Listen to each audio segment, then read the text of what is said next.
And welcome everyone to another tactical news video. I am Finity of the Reality Skewed Gamers Tactical Noobs, here to talk to you about the latest character in Tactical Monsters, Sergeevna. Now, Sergeevna is a pretty interesting character. We had a lot of discussion about what this character is capable of and where she would fit in, and we have some interesting findings that we're going to go through the course of this video. So let's start out by talking about some of her basic abilities and what happens with her level progression. So what you can see with her level progression is that she gets the standard kind of increases to her passive and her ultimate, which we'll talk about in a little bit more detail here in a second. But the key thing is that at level 14, she has an increase in her health by 20%. Now, as we go through her kit, I think you'll find that it's very critical that you get this increase because she needs that health. And she does end up being one of the most healthy characters in the game as we go through some of the stats here towards the end. So let's go ahead and start talking a little bit about her common ability. So her common ability is a simple, straightforward headbutt. What you would expect from any kind of Russian babushka. She gets angry, she takes her head and goes thump right across you. Pretty much it's that simple. Really effective way of fighting, I suppose, for a physical melee character. And it doesn't really have any bells or whistles, just a straightforward headbutt. Now let's talk a little bit about her ultimate. Now, her ultimate is a 4 energy ultimate, and it deals 150% damage to the enemy unit, and then locks them in a doll case. Now, the doll cases are interesting. This is kind of the feature of her character. She creates these nesting doll cases all over the place. And there's different ways that these can be triggered. So it's going to be important that you remember kind of how these were triggered along the way. One of them is related to her ultimate ability. And the ultimate ability, you can see, it locks a character in the doll case. Now, the imprisoned unit cannot move or use skills for 3 turns. So it basically just traps them in there. Now, the doll case can be destroyed in one attack by an enemy unit and will free the imprisoned unit. Now, here is a key thing. The enemy unit that is used in order to attack this nesting doll is the enemy unit of what is trapped inside of the doll. It is not the doll itself. So if you take your Sergeevna and end up trapping an opponent's character, you have to use one of your characters in order to break it free. The opponent cannot attack and break it free. So this is one of the critical things about this mechanic, to make sure that you understand what's going on. And effectively, unless you want to release that character will be trapped for 3 turns. The ability does not end if the main Sergeevna dies. So even if Sergeevna dies, the character that is trapped inside of the nesting doll will still remain trapped in the nesting doll.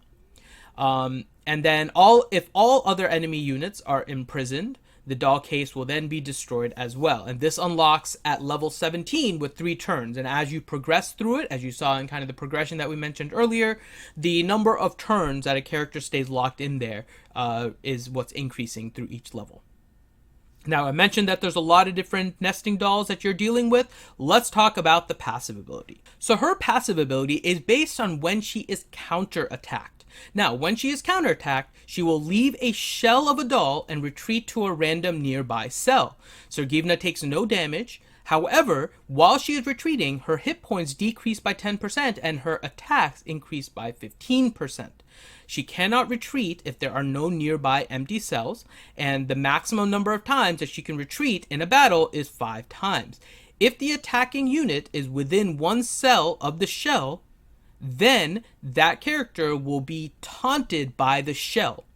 And the doll shells are destroyed after 1 single attack. Regardless of the damage, 1 attack, and that one gets dead. Now, this nesting doll is attackable by your opponents.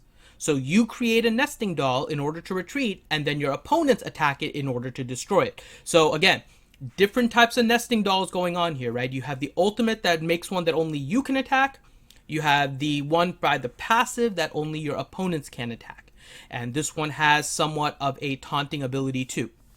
So it's going to be very important that you kind of remember where these dolls are being placed so you understand kind of what is going on. Now, we talked a little bit about what she does. With her passive, her health goes down. So what are her stats that make her kit really, really viable. And that is going to be her key component here.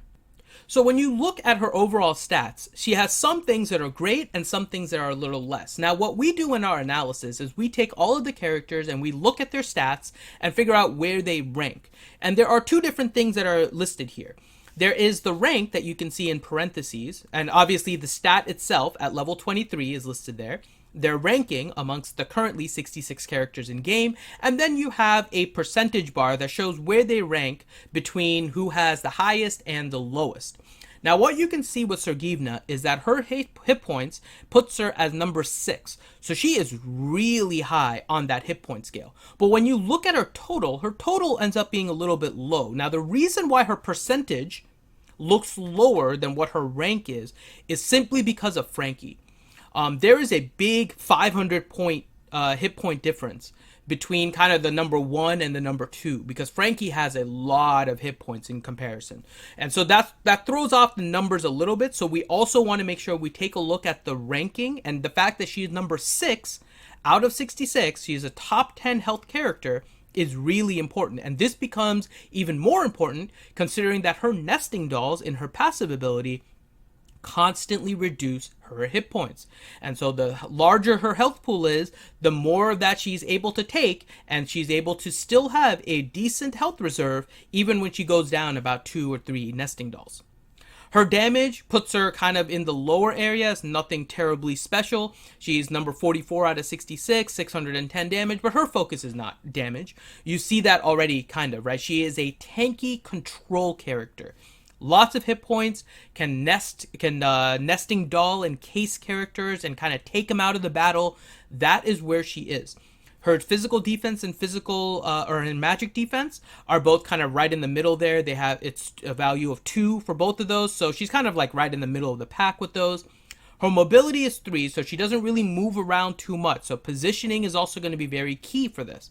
But here is one of the good and the bad things. Her initiative is 12. She has the lowest initiative in the game. So with the low initiative and the high mobility, especially if you play against those that have the strategy of delaying and trying to get those melee characters closer into range, especially for your range characters so they can get the more damage, Sergeevna puts herself at a kind of a little bit of a disadvantage with the initiative the way that it works. So her use is going to be very situational. We tried to find some synergies. We tried to find some counters for her. We're going to talk about that. But what we found most important that we wanted to discuss with you guys is some of the mechanics that are really important for what's going to happen. So for the synergies with Sergeevna, there was really only one synergy that we thought was just excellent and really necessary for any team that has her, and that is Carissa. Now, Carissa tends to be a staple for a lot of different characters, but here's the main reason why for Sergeevna. Sergeevna really needs to go around and start nesting a lot of the characters to try and give you that numbers advantage, trying to get you that 3 versus 4, or getting you that 4 versus 2 potentially if you can get off a second ultimate. And so using Carissa in order to help boost the energy is going to be very critical to getting Sergeevna going. Otherwise, with a 4 energy ultimate, she will be developing very, very slowly. One of the counters that we saw just being great against Sergeevna is Ares. And the reason for Ares is that every time she makes one of the nesting dolls with her passive, which is whenever she gets counterattacked, you can use those nesting dolls in order to trigger the kill bonus on Ares. And so you can eliminate the passive nesting doll and then still get off an attack, if not more. So those kind of things end up being really critical for when you're using Sergeevna. Now, similarly, you could use a character like Kronos in order to attack that, so you can get an AoE effect that will take out the nesting doll plus another creature within range, which could potentially be Sergeevna, because Sergeevna only retreats within one spot. So, a couple of characters to look at here, Ares and Kronos. But what is most important is going to be some of the interactions that Sergeevna has with other characters that we wanted to point out. The first one is with Frankie. Now, if Sergeevna ends up putting Frankie in a nesting doll, and you attack a character that he has shielded, that damage goes to Frankie. That damage does not break the nesting doll, it just straight hits Frankie. So We originally thought that maybe Frankie would be a good counter because any damage that he would then be able to pull off of another character could potentially break the shell, and Frankie really wouldn't be a character that you could nesting doll. But it turns out that it doesn't work like that. So Frankie's shield ability does not work with breaking the nesting doll. The next thing is using Wukong on the same team as Sergeevna is not a good idea. Now, the reason for this is that Wukong's Shadow Clone is one of the characters that you really cannot control once you have him summoned. He is an AI-controlled character. It's even worse than the Furbies, right? The Furbies are summoned, but you can still control them. The Shadow Clone is not controllable. And because the nesting doll that you create as part of the ultimate can only be attacked by your characters, the AI will often take Wukong's character and break a character out of that shell. Now, sometimes, because it takes a lot of damage anyways at the start of the whole ultimate, where it takes 150% of Sergeevna's damage and then puts in a nesting doll, and now you get a free hit on it, potentially that character is going to be dead. But if it doesn't die, you have now freed a character that otherwise you could have kept in the nesting doll for 1 or 2 or maybe even 3 more turns. So Wukong ends up being a real danger to use in the same team as Sergeevna. Another mechanic to follow is Coach Grizz's yellow card. Now, Coach Grizz puts a yellow card on somebody and potentially a red card will kick them out. What we wanted to test was whether or not that yellow card stuck with the main nesting doll or kind of the core of the nesting doll. Meaning that when it splits up into multiple nesting dolls, does the yellow card follow the biggest nesting doll or does it follow kind of the main character? And what we saw was that it did follow the main character. So if you put a yellow card on Sergeevna, you're not going to be able to escape it by triggering the counter-attacking passive nesting.